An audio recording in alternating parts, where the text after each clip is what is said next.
بسم الله الرحمن الرحيم الحمد لله رب العالمين الرحمن الرحيم مالك يوم الدين إياك نعبد وإياك نستعين اهدنا الصراط المستقيم صراط الذين أنعمت عليهم غير المغضوب عليهم ولا الضالين.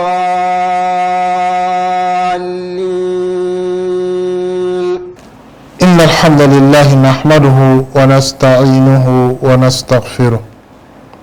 ونعوذ بالله من شرور أنفسنا ومن سيئات أعمالنا من يهد الله فلا مضل له ومن يضلل فلا هادي له. أشهد أن لا إله إلا الله وحده لا شريك له وأشهد أن محمدا عبده ورسوله. يا أيها الذين آمنوا اتقوا الله حق تقاته ولا تموتن إلا وأنتم مسلمون. يا أيها الناس اتقوا ربكم الذي خلقكم من نفس واحدة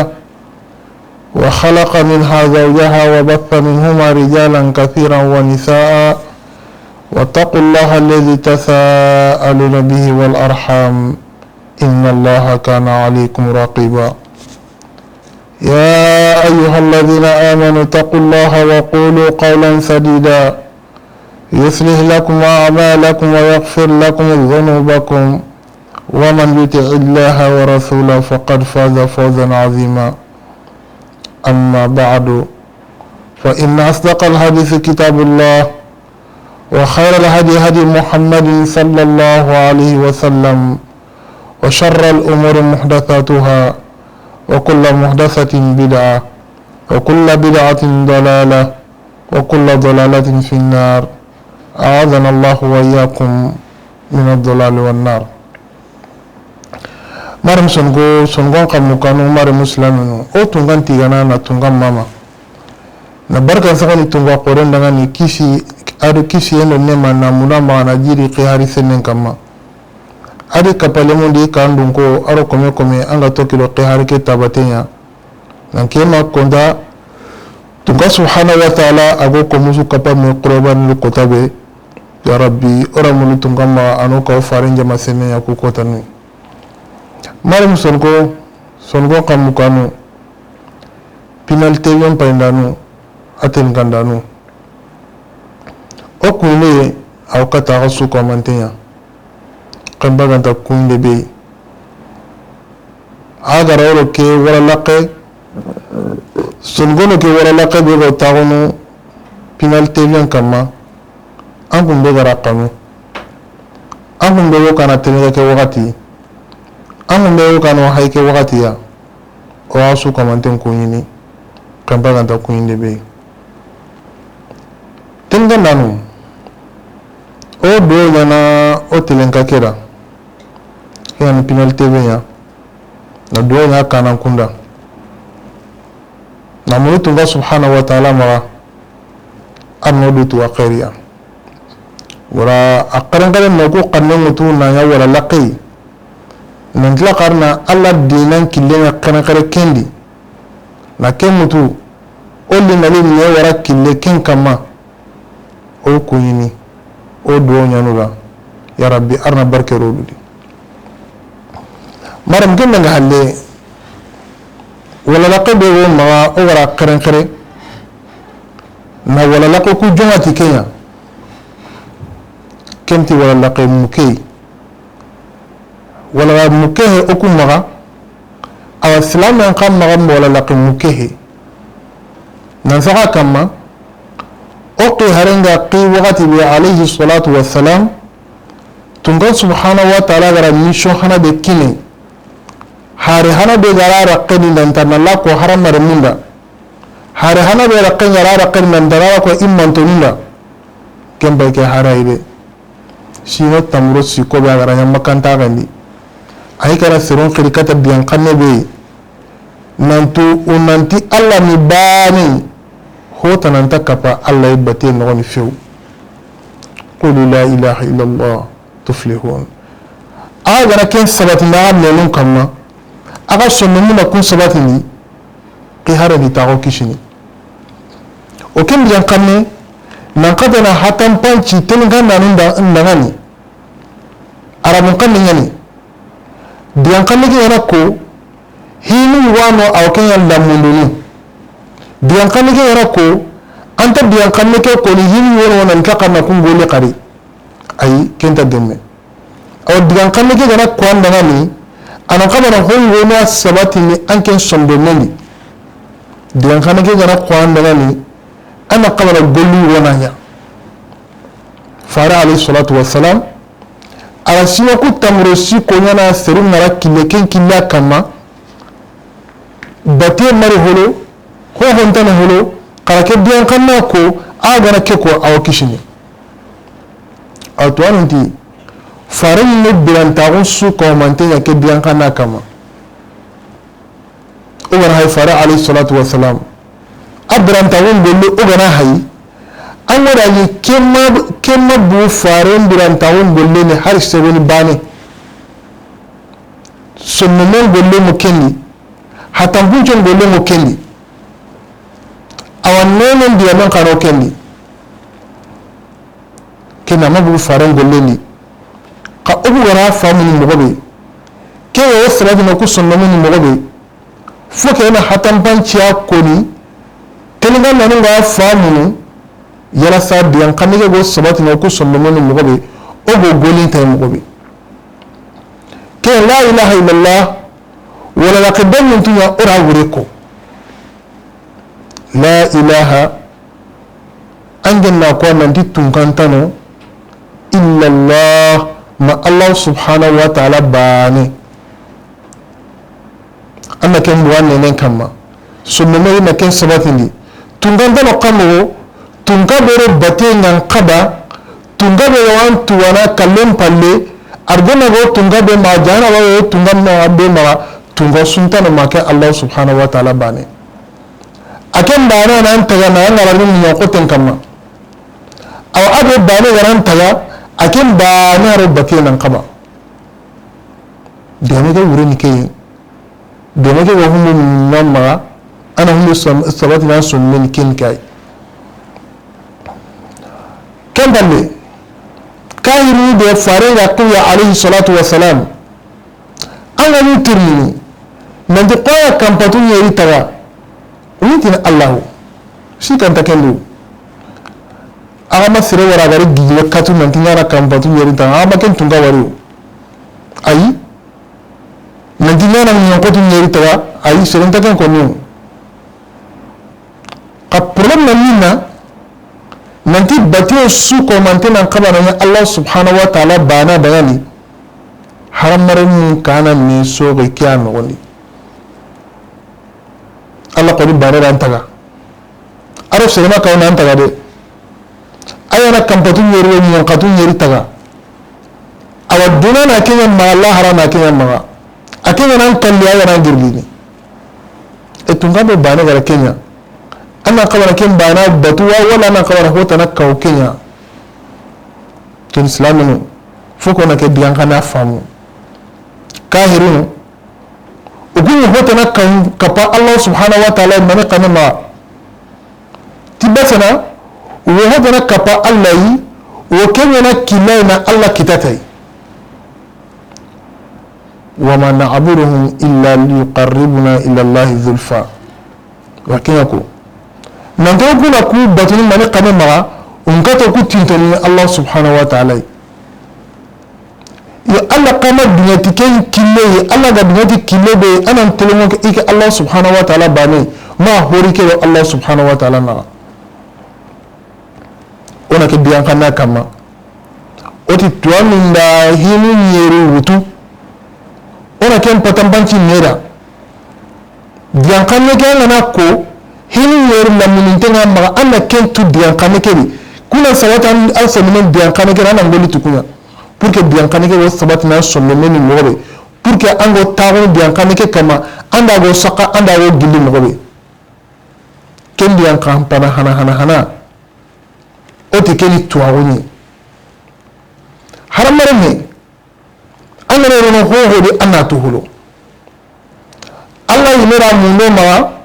fa'alam annahu la ilaha illa Allah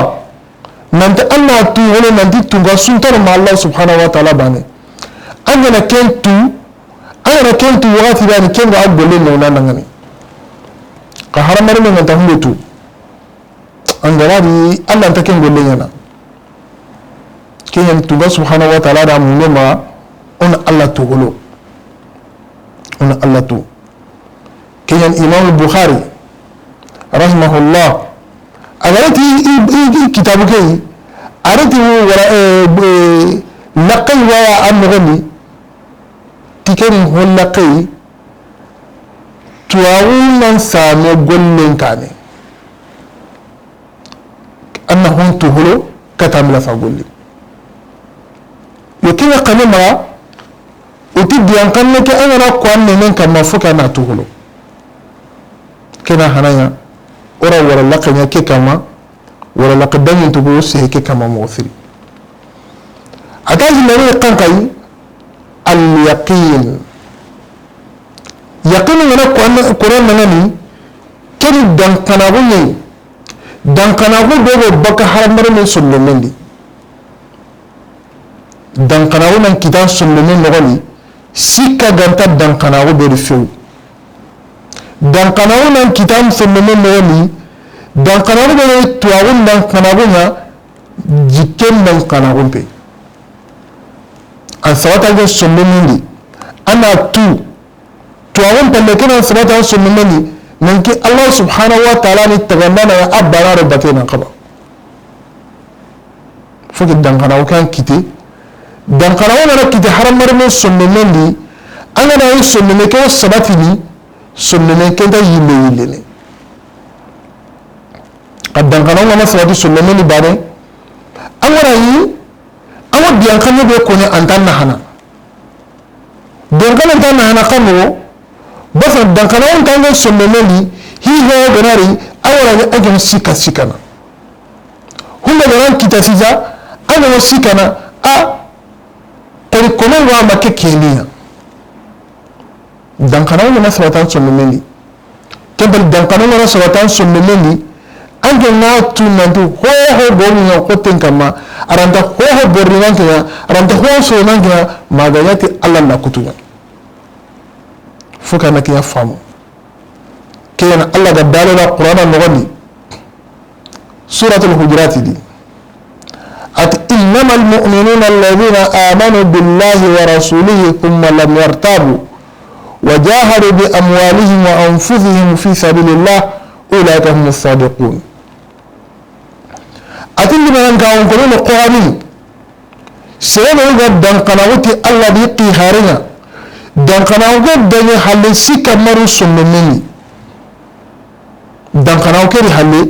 si kamaru sonnomeni be utla parna gayanya tunna burulu aru yonkiniya Allah killen kama tu kwani sori be woni tomontonya nan sa kama ura dankanaw kitaw sonnomeni dankanaw ke si kama waradi asika gana war dankanaw ni dro amara ni golle kentana hana kene ona ken famu silama ngana golle ho nyana ana yi dankanawo ngamaga dankanawo be sikka gantadi Allah subhanahu wa ta'ala awu gane ko no Qur'ana no Allah subhanahu wa ta'ala wa tuno dagani alladhina yu'minuna bil ghaibi wa yuqimuna as-salata wa mimma razaqnahum yunfiqun والذين يؤمنون بما أنزل إليك وما أنزل من قبلك وبالآخرة هم يوقنون أولئك على هدى من ربهم وأولئك هم المفلحون الله سبحانه وتعالى أو تقول القرآن النبي أتي سرى بينه وهو تمني تيجي نور تنيا إيك الله جرهم بكودا هي نور تنيا وكم ما وري وتمني تيجي بينور تنيا ويقيمون الصلاة Allah gara salle be kenya wo salle ke sigini wa mimma razaqnahum yunfiqun Allah gara hulle ru warjana wa Allah taqammu ni kenni ataro qawmu walladhina yu'minuna bima unzila ilayka serebe go dankanawti hiya hulle ga yankaka danyon farina wa ma unzila min qablika hulle ga yankanyon farin kana wo dankanawti kenya qari wa bil akhirati hum yuqinun ati kube hake ku juku da ga ko ku surudi wotla karnan dan kanawti lahara kotanya Allah gara kota be ko nan ta woni sikantari wotla karnan dan kanawti ke kota sikantu sonno Allah ti kusuru ulaika la hudan min rabbihim tanya ne kannan sirrin mununu an rasu an yawo munana tu sirebe no Allah killen kama sirebe no kannan tenani tukun bai kwa ke tukun bai kwai wa ulaika humul muflihun awa kwani sirebe no kisini kwani sirebe no kisini kwani sirebe no ga sabu Allah ke harenya Allah gara mun ko gumbendi nanti ke Allah dunya wo saka kunya Allah gara mun ko turen kama wo saka kunya Allah gara ki jati bake ko wo saka kunya Allah gati wo arjanna yana hosir yana tuwa wo saka kunya Allah gati wo jahannama yana hubur yana tuwa wo saka kunya aw kuni sere humnu sagontongo Allah wo honyana Allah gara nyamare no hunna wo tokono Allah gatu kuna ma hunde tokono wata Allah gatu na hunde tokono una kenya ka kana baga tam'an bi jannati na'im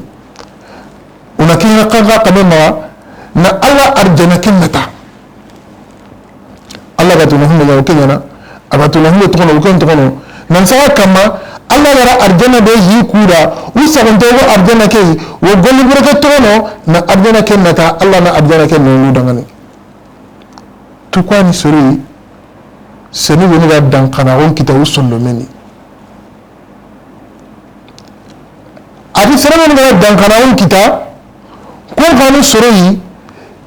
woni sagonto go nanti warjaga ni Allah subhanahu wa ta'ala ba na qalli sere suntana hinde gara ngarjana ngon kote kama Allah subhanahu wa ta'ala bani alle kinta sere suma kena Allah subhanahu wa ta'ala gatora Qur'an wani wa fil ardi ayatun lil muqinin atikara ko tagumanchuwa ngon kote ke kama ngon kote ke kama kana qawani bani sere mun dangara wote Allah subhanahu wa ta'ala kunya Allah kabako ngali kunyana Allah talumancu qoruku wallu kunyana famu anahamu qaddan kana kuga annama kita angoda yi Allah subhanahu wa ta'ala go kama ku be ko nyanya Allah subhanahu wa ta'ala go min nyana awara ni angenta ko famu kino ona to haramare me angana biyan kannike ko faka anayi sonno men dan kana wonto motai an sonno men dan kana wotai bane amara anta hosuruna na de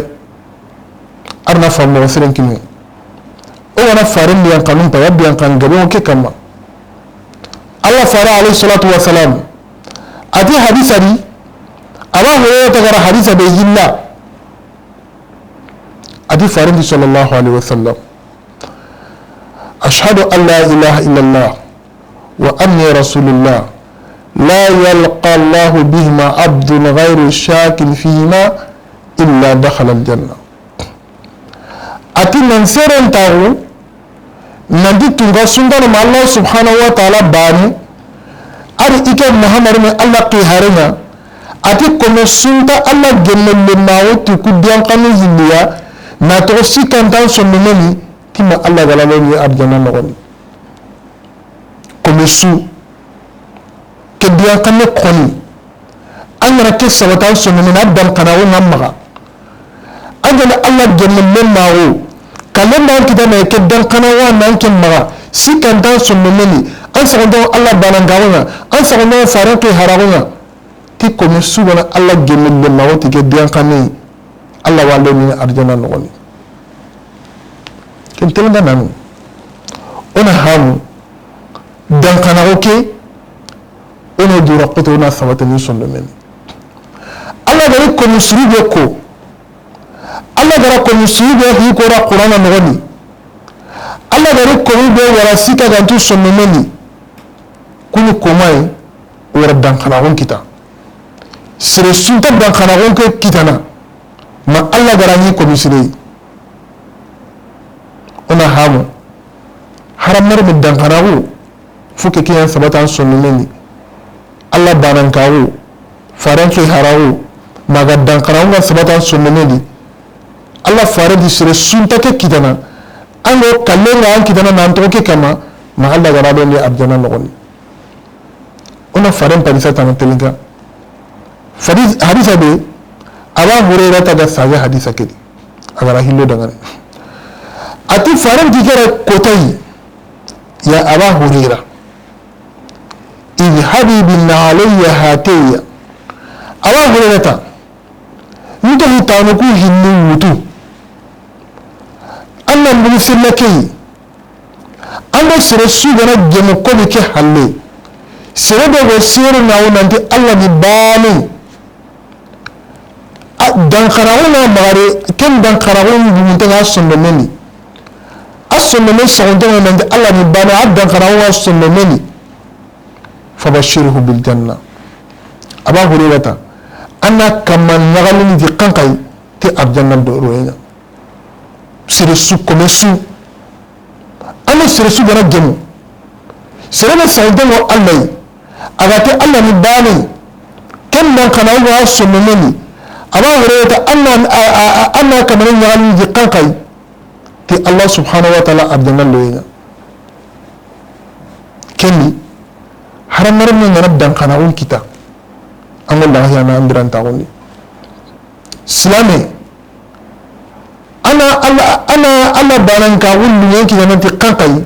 foke anai dan khanawun sundomini dan khanawun ke da masabata sundomini anta Allah banan ka wullu yanki ta na fiu qadan khanawun ya sabata sundomini ana da ni ana yesu ko man mutum na kin Allah subhanahu wa ta'ala ana tuni nan din na hansuna Allah ma ho garan kita Allah la kutune an din na sakai nan di tora ho garan kita aman kita Allah subhanahu wa ta'ala inni nama kiyan Allah subhanahu wa ta'ala ga tora qur'ani wa in yamsaska Allah bidurrin fala kashifa lahu illa hu ati Allah ganan ke muluti torai Allah gana tora kinaya sire sura da tora ke girni bakan kama ma Allah subhanahu wa ta'ala bane wa in yurdika bi khairin fala rada li fadlihi aw agana kare kan mulukatana ara nena kan mulukatana kuma sunta ni koten kama hunde garawo rona anga no ken nema nari kentano qatika Allah yusibu bihi man yasha'u min ibadihi وهو الغفور الرحيم تيجي الله سبحانه وتعالى قري تيجي وقانتي سري باكي كومون سري بدنا بنيكرا قناتو إذا رتوران كينايا ولا إذا رقيرن كينايا أنا تيجي الله نتونغاي تونغا بيجي يا هنا حرام مرمى ما أنا إذا الله نتونغاي تونغا بيجي هينني إكو مسرنا كلام بالقيامة كوتانيا foke haramar min nakatu foke ka dankanawo na haramar min sunnomeni haramar min dankanawun kita ana dankanawun kita min qoten kama ana dankanawun kita Allah tagawunin ni ana dankanawun kita nanti ho horanta ho toranya Allah subhanahu wa ta'ala barakalla kutu kiyan onatu Allah subhanahu wa ta'ala la ilaha illallah bega koda la ilaha illallah bega no dinalo khaniya angana ro ngoni foki dankana ko kenya anson le meni dankana be ango golni tay atikena hilaniya ote hana keni to agunya wala laqdani te gora hatan bangi gabi ko diken kama hilani keni dankana gunya al yaqin ya ibadallah ala komu kaswana dankana gunya dankanaun sirasuga dankanaun kita ambiran tauna wallahi na sirasuga dankanaun kita aw hakartawan kitana sirasi gara dankanawon kita anken takkanna antakkanna few dankanawo ke ono dura koto ona mundu ona asabati no sondo meni Allah subhanahu wa ta'ala rake mundu na maade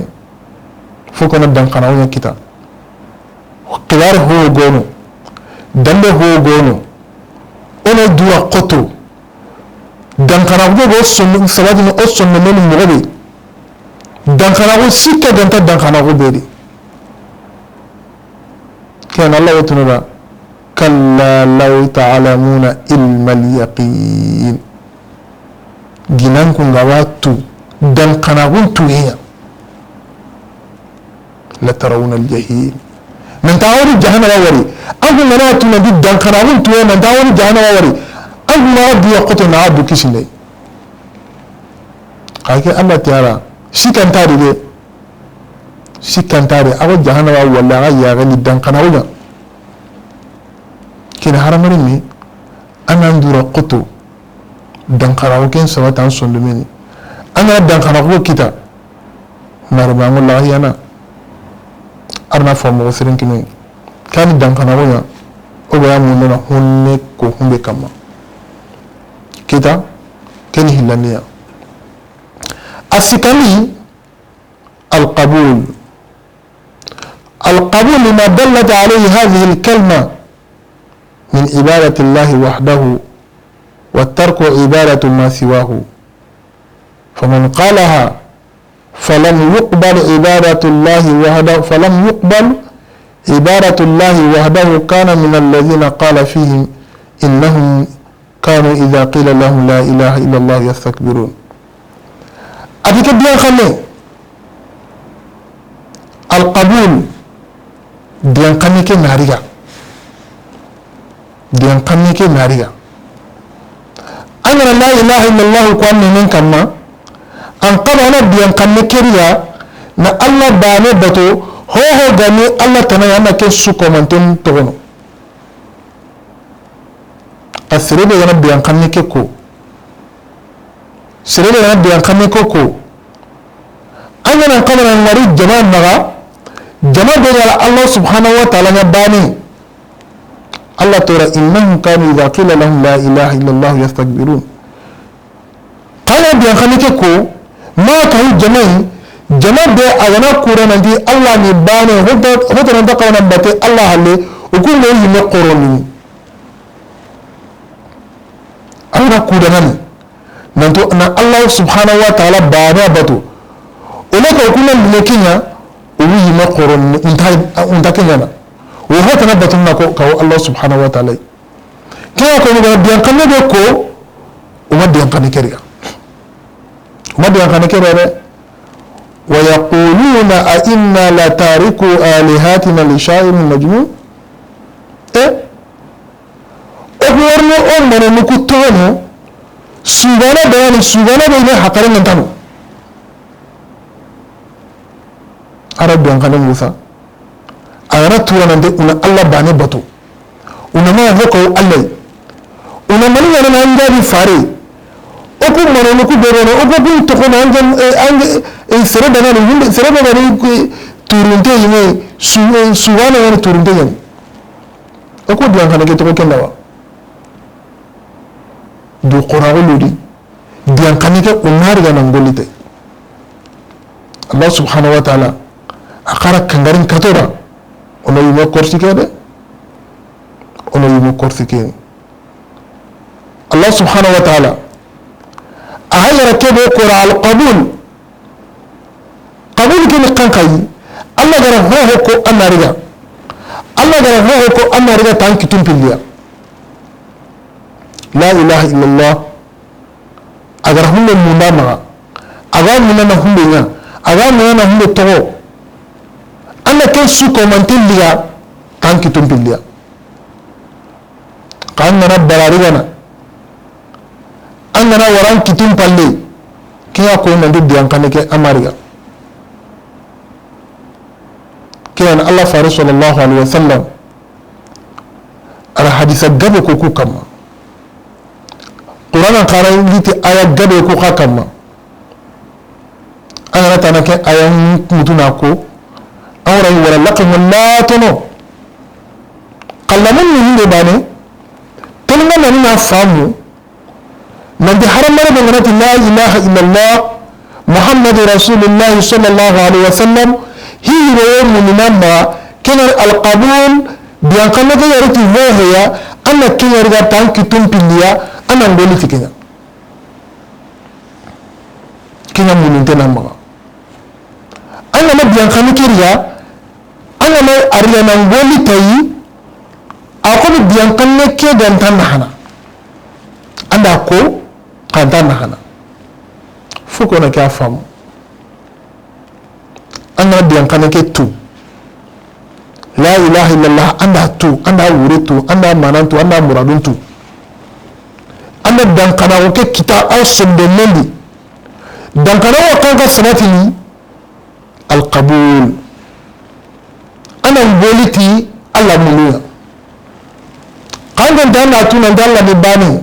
dankana ko asonde mendi alla ga kana boli mo anta kana mugati kenya kina koyi nanti angara biyan kani be ko nanti ango kana humbe ko aranga kana humbe ya kumti bani ken balanga na duwa nanti Allah nan kamanya abana nan taga ayanan kalli ayanan girnini jahannama ma ya ma arjana ma ya ma ana tana humbe ya duwa ni kenya an sunni ninga sa ko na tana humbe ya duwa ni kenya kangara wara ango dalle na kenya agara ni sommeme kema sommeme kana biyan kame kere na sabati ni sommeme kere ama sabati le Allah subhanahu wa ta'ala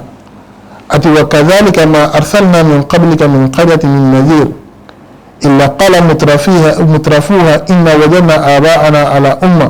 wa inna ala atharihim muqtadun ati wa kunana muhammadu وكذلك ما أرسلنا من قبلك في قرية أتيجا ما تهرقي من سامان جن كاني كتا دلو دنكوي هم سربا بي باوانا ما دلوك تغانو أكانانكو مغاتي أكرانيو حوانو وكي كلا كما أبوتك نو حوانو باتي أتانا كورا هر جنران تيهوي hunde gan pasu dina tanga gara hawani ni hunde kama har hunde gan pasu kuna unamani kananda inna bima ursiltum bihi kafirun kenta de ango ngari ki hunde no ontai ontaka khaleki o gara hawani ni hunde kama ona otoki no kiyabati Allah ti kira tammon tugudi ila yonu halakini ila yonu jahannama noni tin muhammadu annan bayni sere be ni gara Allah biyan kanin garandu illa gar mo kamodi avana ndura qoto Allah biyan kanike ma ka agaran da ngare ma ka agaran da ngare Allah ramanu kora thumma nunajji rusuna walladhina amanu kadhalika haqqan alayna nunjil mu'minin ati kesu kamanten palle ike Allah yiqi haruna kisini komino ga limaran kawunan sawqi harbe ibe kono kisini atana kem mugara nya haqa ike Allah kama ina limaran kawun ko muna kun kisini ibn Mas'ud radiyallahu anhu ati faranda alayhi salatu wassalam الصبر نصف الإيمان واليقين إيمان كله تيش صبر من صبر الله باتن كما من صبرنا الله كتن بينا تغن تكن لمن كاون تغنيني تقدم كناو تكن لمن كاو سوكو مانتيني يا ربي أرنا فهم مغفرين كنوي كني أفكانيا كنن القبول ديان كنكو هندو كوناندا أنا ديان كنكريا أما غتني الانقيار لما دل عليه نالو قاعدة بيغدا biyan kanne ke gari to humbe anga ngara biyan kanne ke ko ana ko mi anga ngaro galle mogodi galle be anta qabana mu galle be mogoni biyan kanne ke na no galle ya mogoni salama won galle anga na ken galle mogoni biyan kanne ke gara hunna mu na maga ja ko yana amadu ne tikenya anan do qaja anan do qaja biyan kanne ke dangani agar hunna mu na maga kenya na kenya ni Allah subhanahu wa ta'ala gatora wa man yuslim wajhahu ila Allah wa huwa mu'min muhsin faqad istamsaka bil urwati al wuthqa ati sirama yani yeson ko Allah subhanahu wa ta'ala nan yeson khaja Allah subhanahu wa ta'ala dangani anga ya golli silmane titomni ya Allah kacceri ya kacce be kudu aganta kudin sirebe anga nan do khaja Allah subhanahu wa ta'ala dangani nan do khaja kankara la ilaha illallah anna do khaja ke biyan kanne dangani aw ana go golli silmane ko gai sirebe muhsin ko gai sirebe gara Allah biyan kanne mutuna ngoli tay sirebe gara Allah subhanahu wa ta'ala bani kenya muhsiniya aw kenya ni sirebe gara du qada Allah subhanahu wa ta'ala dangan ati sirebe gara kenya nan du qada Allah subhanahu wa ta'ala dangan kenya gure nan tan kacce be gara takujini wal islamu al inqiyadu silamagun nanga tana wuro ko o kanneli do qaje yen Allah subhanahu wa ta'ala dangani al muslim sire yari do qaje ni do kin Allah subhanahu wa ta'ala kenya silamagun wuro wa awro tafsir ndi kankai sire yari do qaje ni do kin Allah subhanahu wa ta'ala kenya silamun sirai anya kun sogonanya sogona da aka mana na mugunan boto na kacila mugunan ne a wato kin da ba ta muku da Allah rara wura kunyo ne muku da tala rara antaran ne kenan ne la ilaha illallah ko ke banu an gan qadi Allah subhanahu wa ta'ala da ngani Allah kuma wanken dinai an gan mutu Allah kama na wunya an kan nan do qala nan do kin Allah subhanahu wa ta'ala ke ta an gan mu kan ce kan kai Allah ti faranti alayhi salatu wassalam angen toki loki yana batte kiyani farenti yankin mun tamonin langani mun na juman dina ne ne kuma harmar me do kasuma bakara kasallan ne sanan tanya mura do kentani ndara do kentanya angen kallon ya ubana ngara killewe kama ngora ro kini aw islamin ka angara ke biyan kanne walla qini duro kengere nan tangen nan do qaja nan do kin Allah subhanahu wa ta'ala Allah ga tana kilebe ya no to kin do kenya aga tana hundo to ko da kenya to kono kenya to ko nan di sile wari do qaja ne do kin Allah subhanahu wa ta'ala kenya no farama sallallahu alaihi wasallam la yu'min ahadukum hatta yakuna hawahu taban lima jitu bi taga dura badan tan liman ka on kitana ma an yankin luna ya huwa ike farin gari to humbe ay liman kawo ana tara liman kawon kita an jin yankin lumure kenan genuti farin gari to humbe farin gari to humbe do an gana kenya wutu nan goni tikenya nan goni liman kawon kita na kenya nan garan do qaja Allah subhanahu wa ta'ala daga ne ana war kahiru farin gari biyan kan ke kura ukuna biyan kan ke wuretu wa murarutu farin gari yanzu la ilaha illallah farin gari ke kura watibe utu farin da kemi ogo bornu ku tokonowa ogo daga bornu ku da hoga rara no okindo na Allah subhanahu wa ta'ala o bornu manu ku tokonowa masana ukunda to biyan kanne ke angara ko anda gemana manon bato biyan kanne ya buwankin menen kamma anje na manon bato anje na barato gino Allah biyan kanne ke bate ken saye tanje kan kai ngana ngara na ya ko me ngoni basananga kana hunde ko annenen kanna ara hunde wa semenen banuhi ana munahiyahu nahiyahu nahikai nahiyahu be Allah gara ko da al munafiq kene ko ayi aga hunde bakin nenen kanna ara hunde wa semenen kunta bana kina nan do nahiyahu kuro no wani ken sirebe de do qaja Allah subhanahu wa ta'ala da yani angi ngara kambo awre nahiyahu no wani de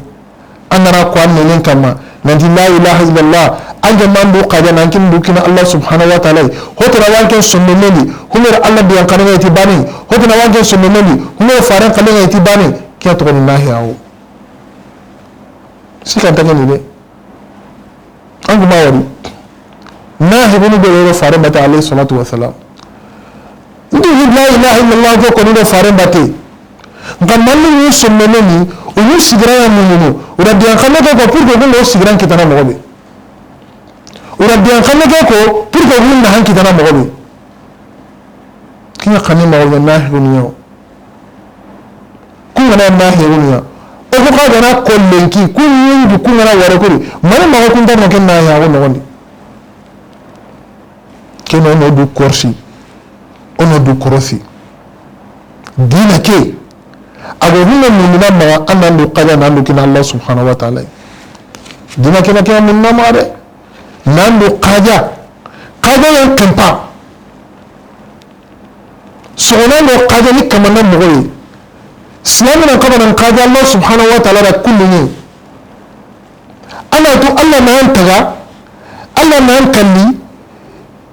angal bisu ko manten de nintena tunga subhanahu wa ta'ala kena yana hundo ko anken dunyati kenya limanan ka komen biyan kanene kankai limanan ka komen de le kankai Allah gara hunde ko farin gara hunde ke nyodunye nye kalentano nye yonki lumintano nye debe kalentano nye janana kalentano ho hontano Allah biyan kanena sabati farin biyan kanena sabati bana anyere le to kin woke abati haramani min qawani du qaja Allah rakundwa limanan ka komen qawani du qaja Allah rakundwa kanga mandu qaja Allah dangani golle masura magade anga ma qaja Allah subhanahu wa ta'ala dangani golle masura magade sere wana biyan kame ketu anga na biyan kana on kidana wala sombe men ngodi anga biyan kame keriga anga mandu qaja Allah subhanahu wa ta'ala dangani na hande de basana hoyo ni kuna me tafsir na una le wuro ko na suru sigrani asuru disigirani kene to anu dawutu ku gana timman an sonno menani ange la ilaha illallah mo timmeni ange ngati Allah bi bane ago timme to hunde ni de sonno men kaba na hunde ni tuna ngoli tuyare akana kuya kwanda bane kuma na sabatan sonno bara nyene ni sahaba no kwa kita bilal no kwa kita sunna no kwa kita ala yasir na kwa kita abubakar sidiq na ka kita wa rabbu qaya nudukun Allah subhanahu wa ta'ala Allah garu yimarawutu tambintu na gorbaran tuma ulu komun kachu ngadi Allah do yimarawutu ambu mo to ko ni manki qiyama ko tanya ambu mo sigira ko ni o bilal ba rawaha to gomuku ana to ala hina ma ko ma woni nanti ana to ko khwaro to kontu harangarin pale sewa to kontu ken harangarin ni andu kin Allah ana andu qaja Allah ra wallahi Allah wa ampi ko ni noku an ne gama ta gotai Allah yana la yukedi an ne gama ta gotai kandu qaja nan kin Allah andu tunanta an Allah kumiye Allah kunu bucimane sentan da dabaran tanangani nan andu qaja nan kin Allah ga dum na kenya duna su bana kaunan to hinda Allah kallam ga in balle ma dume na saka ma kuta duna su wani da yake sosu sai su ta tsoron batino anda kata qogai awra kata tunga subhanahu wa ta'ala ni kenan do qaja kenna duna ganan yanka kota be nan tana Allah kallimara ma dume de ando qaja Allah subhanahu wa ta'ala kembale ko tabe duna wona on tuna nankin Allah sikantari sirbana to Qur'an bate arna famo so sirenkinu ok terna nanu kenyi wala laqanya hunde go la ilaha illa Allah shartunun kama la ilaha illa Allah gona ban amenen kama hunde no go mu'mina ma an sondo mendi hunde no go mu'mina ma an yangolleni o kana kunya hatambaki bane ora jena hanaya kengani tuagonya ori hindania kengani dangana gonya ori sikania kengani dia kanekeria ori nagatania kengani nando qaja dia kaneke dangani Allah gana wala lakan koy nangiri karagana nan yawra tumuna na wala nyernya inshallah ono hatambaki dangani wati arori ga kenoko wa min tunga subhanahu wa ta'ala maga ya rabbi o kata bucine be ko narna fammo sirinkinoi ya rabbi gini samme garo kita digame beri ora mun tunga subhanahu wa ta'ala maga nyampo ma kundi ya rabbi la garmo sira arna kinoi o sagana digame kurman kawo o telenga ke kenga ni pinal tv nya o kana emission na télé kama ono dura qoto ono do dangani awsse ko ngani mu dematu hundo ono dematu kunya anya jabu nana be ga munda nantunan piko alhamdulillah wo kitana numero ne be kama kunya wo kana mbo aga dangani amo qilli wala anganta kentu serebe wo yi maka numero to ngano qilli Allah gana kono warni wala wa andu ko ni yara sa o wanja bu ko o amma an kutuni mo be angan kara goro kunna hana waranna hana mo be wara mo to subhanahu wa ta'ala ma arna de misawanya ana liman ka sirko ni وتنا ربنا آتنا في الدنيا حسنة وفي الآخرة حسنة وقنا عذاب النار ربنا لا تزغ قلوبنا بعد إذ هديتنا وهب لنا من لدنك رحمة إنك أنت الوهاب سبحان ربك رب العزة عما يصفون والسلام على المرسلين والحمد لله رب العالمين والسلام عليكم ورحمة الله وبركاته بسم الله الرحمن الرحيم الحمد لله رب العالمين الرحمن الرحيم مالك يوم الدين إياك نعبد وإياك نستعين اهدنا الصراط المستقيم صراط الذين أنعمت عليهم غير المغضوب عليهم ولا الضالين